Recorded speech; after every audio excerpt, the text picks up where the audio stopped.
Bonjour et bienvenue les passionnés dans mon univers où la curiosité est une qualité. Alors, si vous avez des questions, elles sont bienvenues et même encouragées. Et pour la team replay, merci de me faire un petit signe en commentaire pour me dire que vous êtes passé par là. Ça fait toujours plaisir, toujours à Paris pour ma part. Et du coup, désolée pour les petits mouvements parasites, je n'ai pas de matériel ici, mais je profite de ma fille.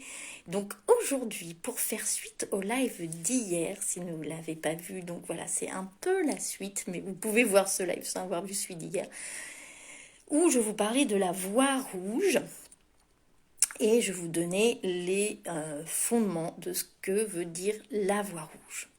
Et aujourd'hui, pour aller un peu plus loin, donc je vais vous parler de Femme Bison Blanc, qui est la légende, certains disent que c'est plus qu'une légende, qui est la base de cette culture, cette spiritualité amérindienne qui est la voie rouge. On dit que Femme Bison Blanc est apparue au peuple Lakota, donc voir un petit peu ce que j'ai dit hier sur le peuple Lakota. Mais en fait, j'ai entendu que d'autres personnes pensaient, alors c'est la tradition orale que je vous donne, hein, c'est vraiment des transmissions orales. Donc la richesse de la transmission orale, c'est qu'il y a tout un tas de nuances aussi. Et du coup, on dit aussi que Femme Bison Blanc est quelqu'un qui a traversé toute l'Amérique du Sud jusqu'au nord, sachant que les Lakotas sont plus vers le nord, même s'ils ne sont pas au Canada, ils sont vraiment dans le Dakota, justement, donc plus au nord des États-Unis. Il y a le Dakota du Sud, Dakota du Nord, mais enfin c'est au nord des États-Unis. Donc, cette Femme Bison Blanc, qui c'est? Déjà, j'ai envie de dire, ça montre l'importance du côté féminin dans cette culture Lakota, en tout cas qui est très yang, je vous le disais hier. Et du coup, Femme Bison Blanc, je vais vous raconter sa légende. Alors il y en a beaucoup qui me suivent, en tout cas ceux qui viennent régulièrement à la cérémonie de la Chanupa, qui a été apportée par Femme Bison Blanc, qui est la cérémonie justement de la pipe sacrée abusivement nommée le calumet de la paix, et ce n'est pas seulement pour la paix que l'utilisent les Lakota. Ça, j'en ferai peut-être un live séparé. Donc, la Femme Bison Blanc, coucou Laetitia. Donc, Femme Bison Blanc, pour revenir sur qui elle est, il faut remonter à plus de 2000 ans, 19 générations disent certains. Il faut remonter à un moment où la légende dit que le peuple était vraiment dans une situation de famine, dans une situation extrême de guerre, de chaos, et dans le désespoir du coup.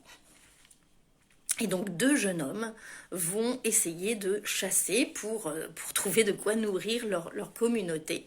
Et donc ces deux jeunes hommes voient au loin une forme féminine qui sort de la brume. Et cette forme féminine, c'est une très belle femme,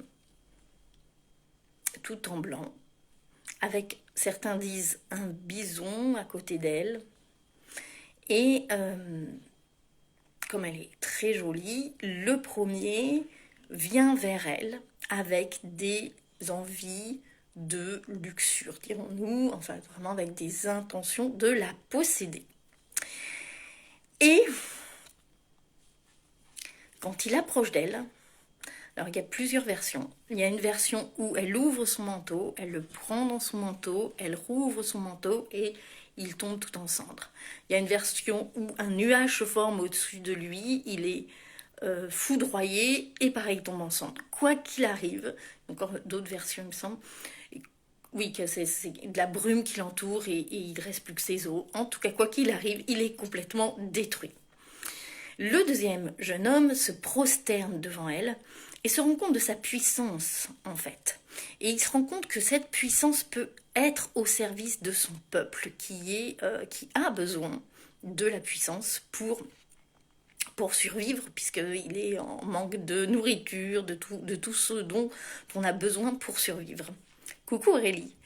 Et donc, comme il se rend compte de ça, il se prosterne et elle lui dit, rassure-toi, je vois dans ton cœur, je vois, elle lui parle dans sa langue déjà, elle lui dit qu'elle est une femme sacrée et elle lui dit qu'elle voit dans son cœur et qu'elle voit qu'il ne voit pas que la beauté extérieure. Et ça, c'est important. Il ne voit pas que la beauté extérieure. Il y a toute quelque chose là-dessus. Si tu vois la beauté intérieure, en fait, si tu vois que la beauté extérieure et que tu as envie de posséder, tu ne peux pas voir la force du principe féminin. Et tu ne peux pas voir ce qu'apporte dans la tribu, dans la vie, dans la spiritualité aussi, dans la vie plus largement, le principe féminin. Elle transmet ça aussi, femme bison blanc. Et elle lui demande donc de préparer sa venue et qu'elle reviendra pour transmettre au peuple. Et en effet, elle revient pour transmettre notamment, comme je vous le disais au début, la cérémonie de la Chanupa, donc cette cérémonie de la pipe sacrée, pour leur montrer comment prier. Elle leur apprend aussi la médecine du cercle, elle leur apprend à honorer les 4 directions et elle leur apprend également 7 cérémonies. Donc je reviendrai sur ces 7 cérémonies en détail lors d'un autre live, peut-être la semaine prochaine, ou je me laisse aussi porter s'il y a des choses qui me portent dans la journée, des énergies, comme vous l'avez pu le voir lors des derniers lives, l'actualité ou des questions assez importante, je ferai là-dessus, puis sinon je continuerai, mais en tout cas à un moment donné je vous détaillerai parce que c'est important, puisque c'est une partie de ce que je transmets et de ce que j'ai vécu déjà pour commencer, les 7 cérémonies amérindiennes, les 7 cérémonies de la voix rouge, mais toutes sont transmises par Femme Bison Blanc. Donc quoi qu'il en soit, je vous ai dit, sur la voie rouge, il y a les Lakotas sont très yang, il y a des sociétés des Amérindiens des plaines qui sont beaucoup plus dans le matriarcat. Là, c'est une culture patriarcale pour le coup. Il y en a d'autres qui sont dans le matriarcat, qui n'est pas l'inverse du patriarcat, hein, qui correspond mieux en fait à justement cette médecine du cercle. Et dans tous les cas, du coup, Femme Bison Blanc va rappeler cette spiritualité de se connecter à la nature, de se connecter aux 4 directions, à cette médecine du cercle. Et dans tous les cas, il est bon de se rappeler que c'est ce principe féminin, cette puissance féminine qui vient ramener de l'ordre dans le chaos.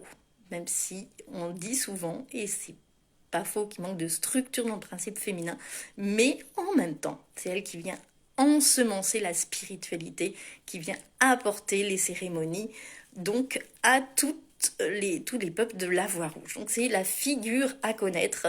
Il m'est arrivé de tomber dans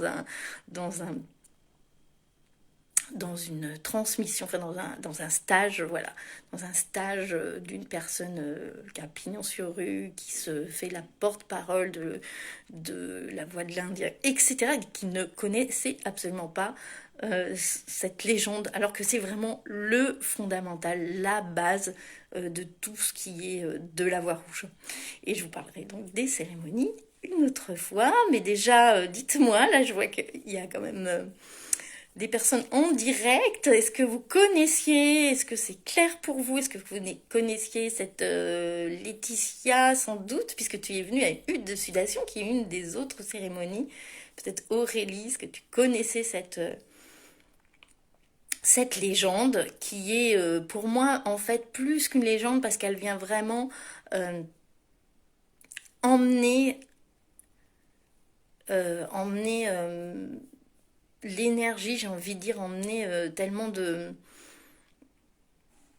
profondeur aussi dès le départ, une base. Oui, dit Laetitia, emmener vraiment la base de ce qu'on peut aller ensuite explorer dans la spiritualité. Et parfois on voit que cette base est connue intellectuellement Et qu'est-ce qu'on en fait? Qu'est-ce qu'on en fait? Moi, je trouve c'est très intéressant d'observer aussi dans les cérémonies comment c'est vécu, comment c'est...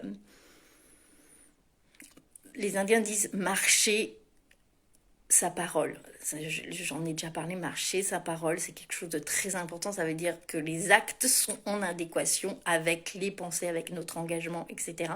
Et parfois, bien que les personnes connaissent cette légende, on voit une grosse distorsion entre ce qu'on dit et ce qu'on fait. Donc je trouve ça c'est très intéressant à observer. Alors parfois c'est chacun, enfin c'est très difficile de marcher sa parole, donc c'est aussi des miroirs à aller regarder chez soi. Est-ce qu'on marche bien notre parole? Est-ce que voilà, c'est vraiment très intéressant à aller voir.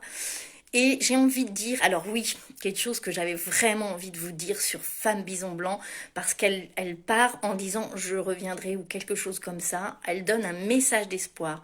Et en fait, les Lakota notamment, mais les Amérindiens en général, observent en ce moment les petits bisons qui naissent blancs. Et à chaque fois qu'il y a un bison, on va dire, qui naît blanc, donc albino, j'imagine, euh, je sais pas s'il n'y a pas un nombre, ça je m'en souviens pas, mais en tout cas le fait que des bisons blancs naissent, ils sont vraiment observés par les Amérindiens, ces naissances de bisons blancs, parce que c'est le message d'espoir que il y a un retour de cet enseignement de Femme Bison Blanc, comme si elle allait revenir, mais moi au-delà du fait de revenir, ce à quoi ça me fait penser, et il y en a plusieurs observateurs et personnes de la spiritualité dans différentes cultures qui le disent, on est dans un moment, moi je ressens beaucoup ça, dites-moi aussi si ça vous parle, on est dans un moment où il y a cet équilibrage indispensable des énergies féminines et masculines, c'est-à-dire une prise en compte des énergies féminines qui était vraiment mise à l'écart dans une société uniquement matérialiste où il y a eu beaucoup de structures et ça peut être bien la structure mais rien n'est euh, sain quand c'est dans l'extrême, quand ça exclut l'autre partie. C'est vraiment la voix du Tao aussi qui le dit, c'est-à-dire qu'il y a vraiment cet équilibre qui doit se faire. Et là, je pense qu'on est dans une période où il y a un rééquilibrage, donc à ramener du féminin, ramener ce côté de l'enseignement de Femme Bison Blanc. Donc on observe vraiment dans ce message d'espoir, il y a vraiment l'observation de petits bisons qui, je ne sais plus il y en a combien, mais on observe les petits bisons blancs qui sont en train de revenir comme l'annonciation d'une nouvelle ère où là on est aussi dans cette période de guerre, alors nous on ne connaît pas la famine mais il y a quand même ce côté climatique, déséquilibre avec la nature, etc., qu'on retrouve dans le début de l'histoire de Femme Bison Blanc, où tout est déséquilibré, où l'homme n'est pas en équilibre avec l'esprit de la nature. Enfin, voilà, on pourrait le voir aussi comme ça. Et elle vient remettre de l'équilibre en leur donnant des cérémonies. Et d'ailleurs, quand elle s'en va aussi, avec ce message d'espoir, ils voient arriver tous les bisons, et tous les bisons, un troupeau de bisons qui noircit l'horizon, et qui leur permet, comme je le disais dans un autre live, qui leur permet ensuite d'être dans l'abondance avec ça leur donne leur nourriture, mais ça leur donne aussi les os du bison, de quoi faire des outils, de quoi s'habiller, de quoi faire leurs habitats avec la peau de bison qui est extrêmement résistante. Hein. Les tipis étaient faits en peau de bison. Donc voilà, l'abondance de la nature revient avec le départ de Femme Bison Blanc et le fait que le peuple prend en compte les enseignements qui sont des enseignements de cérémonie, donc de rendre grâce à la nature principalement. Voilà ce que j'avais envie de vous dire aujourd'hui. Eh bien, je vais vous souhaiter un très bon dimanche.